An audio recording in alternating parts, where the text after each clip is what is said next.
ஆண்டவர் இயேசு கிறிஸ்துவுக்குள் எனக்கு அருமையானவர்களே, நம் ஆண்டவர் இயேசு கிறிஸ்து நாமத்தினால் உங்கள் அனைவரையும் வாழ்த்தி வரவேற்கிறேன். நீங்கள் கடவுளிடம் கேட்கின்ற பொழுது நம்பிக்கையோடு கேளுங்கள். நீங்கள் நம்பிக்கையோடு கேட்பதை பார்க்கின்ற கடவுள் உங்களுடைய தேவைகளை நிறைவேற்ற வல்லவராக இருக்கிறார். பிரியமானவர்களே, இன்றைய வார்த்தை பகிர்வு நிகழ்விலே முதல் வாசகமாக தொடக்க நூலிலிருந்து நமக்கு செய்திகள் கொடுக்கப்பட்டிருக்கிறது. தொடக்க நூலிலே கடவுள் மனிதன், அதாவது ஆண் தனிமையாக இருப்பது நல்லதல்ல என கண்டு அவனுடைய விலா எலும்பிலிருந்து ஒரு பெண்ணை செய்து ஆண்டவர் அவரிடம் கொடுக்கிறார். அவனுக்கு பெண் என்கின்ற பெயரை அந்த மனிதன் வைக்கிறான். பிரியமானவர்களே, அவன் அவளோடு இணைந்திருந்தான். இந்த முதல் வாசகத்தை நாம் பார்க்கின்ற பொழுது கடவுள் அனைத்தையும் படைத்தார், நல்லதென கண்டார். எதையும் இது நல்லதல்ல என்று நினைக்கவில்லை. அனைத்தையும் படைத்தார். மனிதனை படைப்பதற்காக அனைத்தையும் படைத்து அனைத்தையும் பக்குவப்படுத்தினார். இறுதியாக மனிதனை படைத்தார். மனிதனை படைத்து அனைத்தும் நல்லதென கண்டார். ஆனால் ஏதோ ஒன்று குறைபடுகிறது என்று ஆணுக்கு இணையாக பெண்ணை படைத்தார். அதனால் ஆணிடமிருந்து எடுக்கப்பட்டதால் அவள் பெண் என்று அழைக்கப்பட்டார்.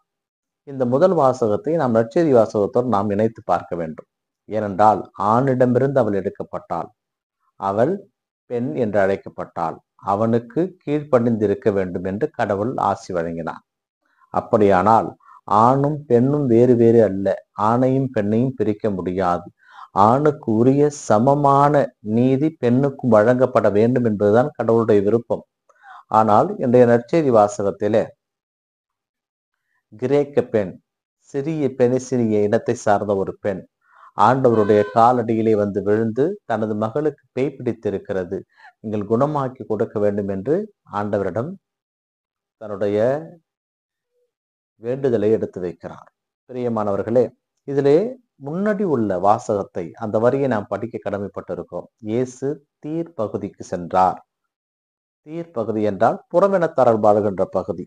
அப்படியானால் இங்கே கிரேக்க பெண் வருவது ஒன்றும் புதிதல்ல, ஆச்சரியம் அல்ல.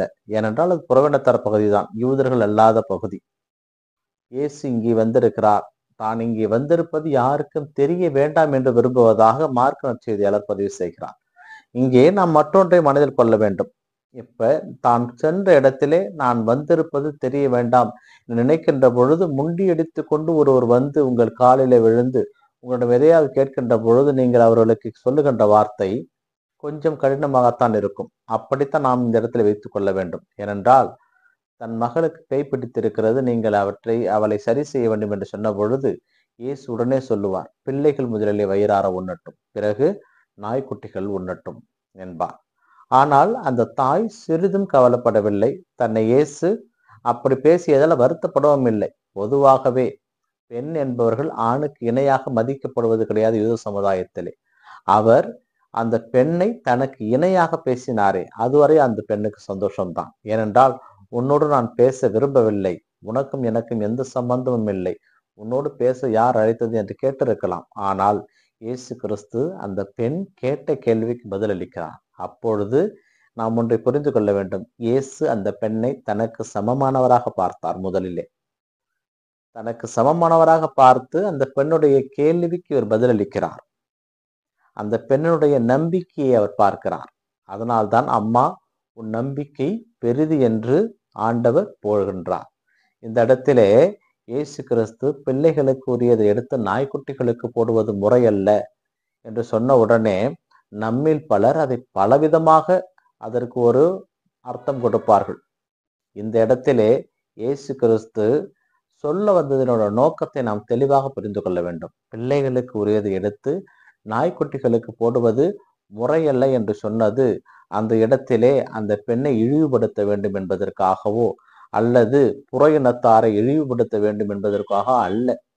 அவர் தனக்கு கொடுக்கப்பட்ட பணியை இங்கு சொல்ல வருகிறார்.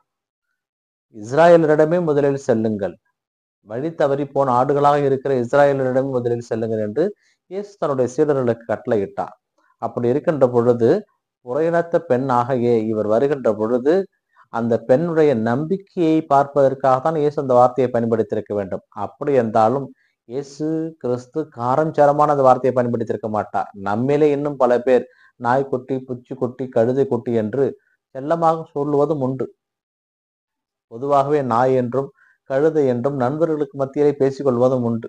ஆனால் இயேசு எந்த மனநிலையில் அப்படி சொன்னார் என்பது நமக்கு தெரியவில்லை. ஏனென்றால் ஒருவேளை இயேசு கோபமாக அப்படி சொல்லி இருந்தால் அந்த பெண் அதற்கு பதிலாக எதை பேசியிருக்க முடியும். ஏனென்றால் இவ்வளவு தூரம் இயேசுவோடு வாதாட தெரிந்த அந்த பெண்ணுக்கு இயேசுவிடம் சண்டை போடுவதற்கு ரொம்ப நேரம் ஆகி இருக்கிறார்.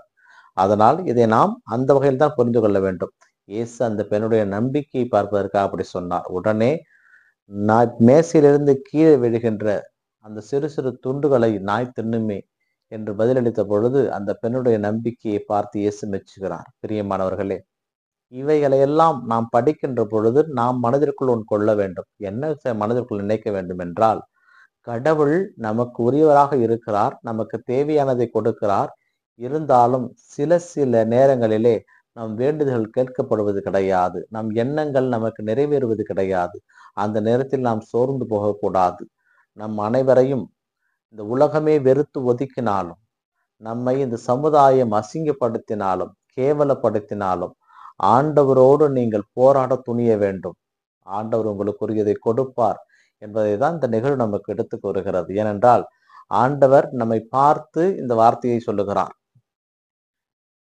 நீங்கள் என்னுடையவர்கள் இல்லை என சொல்ல தகுதியற்றவர்கள், என்னுடையவர்கள் என சொல்ல நீங்கள் தகுதியற்றவர்கள் என்று அவர் சொல்லுகின்ற பொழுது, இல்லை ஆண்டவரே, நாங்கள் உம்முடையவர்கள் தான் என்று சொல்லுகின்ற அளவிற்கு நாம் அவரோடு போராட வேண்டும். ஏனென்றால் நாம் அனைவரும் அவருடைய பிள்ளைகள் தான், அதற்கு மாற்று கருத்து கிடையாது. இருந்தாலும் கடவுள் அப்படி ஒருவேளை சொல்லி இருப்பார் என்றால் அதை எதிர்த்து போராடுகின்ற அளவுக்கு நாம் துணிய வேண்டும். ஒரு ஆணாக இருந்து நாம் அதை போராடி விடலாம்.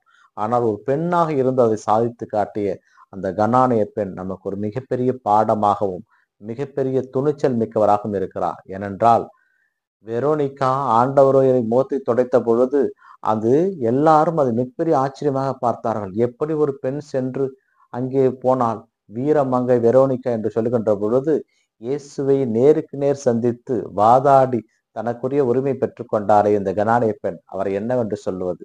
இவளும் வீரத்தாய் தான்.